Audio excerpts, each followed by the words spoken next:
Ibintu biramaze igihe kinini cyane, ariko uyu mwaka ho kuva guhera mu kwezi kwa gatandatu kugeza n'ubu abarundi rwabaye nk'uruhigi. Harafashwe abarundi benshi baratwagwa mu busho, abandi baratwagwa ku mafrontiere bararungika iwabo, abandi barasahurwa utwabo baracibwa amahera y'umurengera. Nukuri birateye ubwoba, birababaje cyane.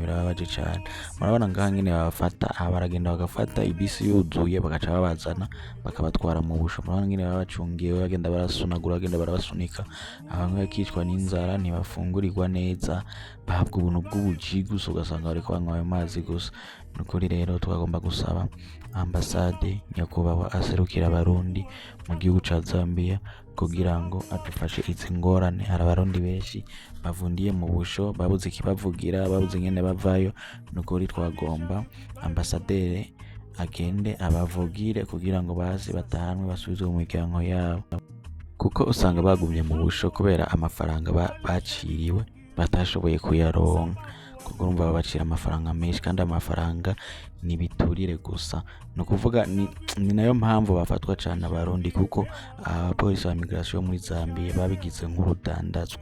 Iyo ufashwe ufise amafaranga no mugasho ntushikayo, baca bagururukiriza mu nzira ugasubira ku kazi kawe. Nukuvuga ivyo barabigira, vyabaye akamenyere rero, uruswera nk'uruhigi barafata, kandi urumva bo baba binezerewe ko bazi ko baza kubikuramwo amafaranga menshi. Nukuvuga rero abadafise ayo mafaranga canke babandi usanga bakira abakozi baca bavundira mu busho bakamererwa nabi. None rero twagomba gusaba userukira abarundi mu gihugu ca Zambia nyakubahwa ambasaderi agende akurikirane ibi bibazo, kuko urwaruka rw'Uburundi rufise ibibazo bitandukanye muri iki gihugu ca Zambia. Harimwo abo usanga baraguzwe, bagurishijwe, bagafatishwa n'abarundi bene wabo, abo ugasanga bariyo bari mu busho.